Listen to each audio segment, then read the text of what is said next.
Hello everyone, welcome back to the channel. Today I am back on the War Thunder Update 1.81 dev server, and I'm going to be taking a look at the TAM. So as many of you may know, this is the brand new German Tier 6 ground vehicle, currently sitting at a rating of 9.0. Of course, this is the dev server, so that all could change. Currently costing 390,000 RP. Just take a look at the tech tree. You'll see it isn't actually connected to any other German vehicle at the current time, although it technically sits in line with the big lead Panzer 57, but it is not connected to anything else at the current time. So what we're going to do is we're just going to quickly look at the stats, do a test drive, look at the general armour of the vehicle, try and keep it as short as possible, really, just to give you the general information on this vehicle. So first off, the gun. This is a 105mm FMK4 Modello M1L cannon with 50 rounds of ammunition. It also has two 7.62mm FN MAG 6040 machine guns, one of which looks to be mounted in the turret, and the other gun is mounted on top of the turret. Now, as many of you may know, this is actually the chassis of the Begleiter Panzer 57, only fitted with effectively what looks to be a Leopard 1 turret with a few changes. We're just going to go through the stats now, though. So turret rotation speed at 22.8 degrees per second. Vertical guidance, you've got -7 degrees, +18. So not a huge amount overall, but you do have a decent amount of gun depression, which is good, of course, for hiding just behind the brim of hills or in small positions where you're basically hull down and they can't hit your hull and your turret is the only bit exposed. That's going to be a good way to use this vehicle. Reload rate of 8.7 seconds, not too bad whatsoever there for top tier. We're not exactly top tier, but it will be facing Leopards, Leopard 2A. We'll be on the same team as Leopard 2A4s, but facing Abrams, T80s, those sort of things. Crew of 4, mass of 30.5 tons, so obviously quite light, very lightly armoured as a whole thing. 1,116 horsepower, 2,600 revs per minute, not too bad there. 52 mile an hour top speed, same there as the Warrior, and a visibility of 84%. Going on to the standard armour itself, just going to check for any composite. Yep, no composite, so it's only the steel armour. And the frontal armour is 32mm of rolled homogeneous. Pretty much very light armour. So, of course, that heavily angled frontal plate there, the upper frontal area, that will bounce some things. Lower plate, I highly doubt it will. It's pretty flat, to be honest. Just very weak armour. There's nothing, I believe, over 40mm of armour here, so it's very, very weak. But it's not designed to be a brawling vehicle. It's a light vehicle. Now, as you can see, the driver is sitting there inside the tank on the side, next to the engine, the transmission. Very big transmission there. And you've got a big fuel tank on the floor. There's the gun breech. You've got machine gun up there, machine gun there, turret drive, basically. Ammunition is in the chassis and also in the rear of the turret. So a nice large area there on the rear, where it's likely that if a shot goes into your tank, it's probably going to blow up some ammo. Jumping onto the modifications, you'll see we have a variety of shells you can use. You've got the DM13, which I believe is on the Leopard 1A1A1. You also have a Hesh round, which is the DM502. You have a Heat FS round, the DM12, which of course, as with pretty much most of the Heat FS rounds, has 400mm of penetration at every range for 0 degrees of armour angling. A DM23 round, so that's, I'm not sure if that is the same APFSDS round that is on the Leopard 1A1A1, but it is a very good round. You have very good penetration at pretty much all ranges. Of course, APFSDS, the shell does not actually curve much in the air, so it's very easy to aim up on long-distance targets, which is definitely a good benefit. And I believe there are smoke grenades, but you do also have the benefit of an M416 smoke shell, which is quite interesting. Some of these shells will be the same as the American shells, because this is a Argentinian tank, so it's a mix of sort of German stuff. There's a few American shells chucked in there, just a variety of things, really. So you've got tracks, parts, FPE, all the standard stuff. Smoke grenades, airstrike, you've got all these variety of shells. You can get improved optics as one of the rank 4 modifications. And then it's all the other improvements, such as the engine, the filters, transmission, all those sort of things. And you cannot get any extra shells for your machine gun. You are stuck with the standard default shells.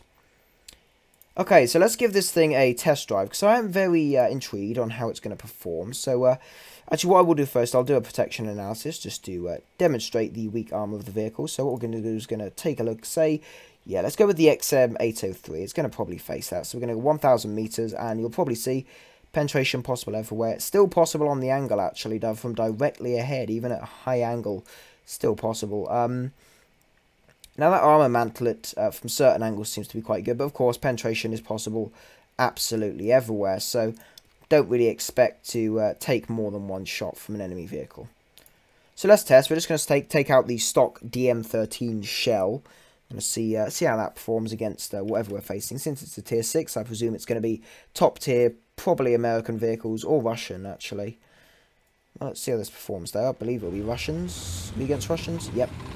So there's an IT-1. So we're driving along here. Decent acceleration, not too quick, but it is pretty good. Let's fire straight into the frontal plate. Okay, so that did go through. It knocks out someone in the turret and the engine. He's on fire. I'm going to try and put another shot in there just to demonstrate the performance of the shell. There we go, so that went through. Now you may be noticing in the video quite low frame rate, as well as in my other dev server videos. I've looked into it, and that's not me. That's the dev server itself. Other people have been saying stuff about that. I'm not sure exactly why that's happening. Probably something to do with the current build of the dev server. Hopefully that will be fixed in later variants. Okay, that went through the frontal plate at a slight angle as well. So definitely very good pen from the stock rounds. Facing stuff like Leopards, I doubt the performance will be as good, but it does perform well at the moment, so it's not too bad. Let's go for that ZSU 23. There we go. T55, okay, lovely. Let's take him out. Reloading. So the reload ain't bad at all, to be honest. Pretty good reload. There we go. Driver, loader, and the engine taken out. Let's go direct frontal. Let's try and hit the side of the turret, actually. Yep, there we go. So no pen on the turret, actually. So it doesn't go through the T55's turret. So we'll go for the front. We'll go for the lower frontal plate. Fuel tank. Yeah, there he goes on fire. I'll leave him to die. Okay, T10. This is an interesting thing to face. Let's see how it does against that. So there is the T10. Let's go for the lower frontal plate. Okay, driver taken out. Now I do find with the T10, when you go through the lower frontal plate, if the shell doesn't really have enough momentum once going through, it will only kill the driver. It won't actually do anything. So let's go for the upper frontal. That's the interesting part. Yeah, okay, so that didn't pen.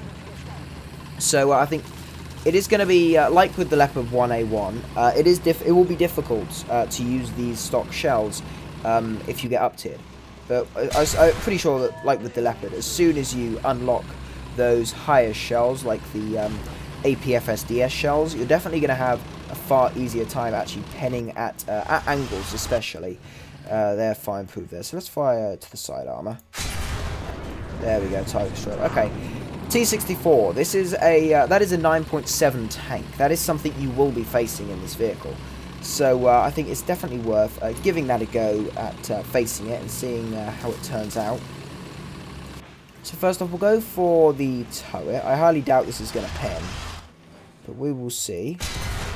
Yep, no pen. So you're not going to pen the frontal arm of that. Lower plate is a possibility, so I'm going to give that a go, because in the Leopard I can pen the lower plate. So let's give this a go. Okay, so it takes out the driver. You might get lucky sometimes and have a fragment of your shell hit some sort of ammunition, but it's unlikely. But the TAM, it's not a disappointment. It's a fast mobile tank. It's definitely for flanking the enemy. What we expected, really. There we go, target destroyed.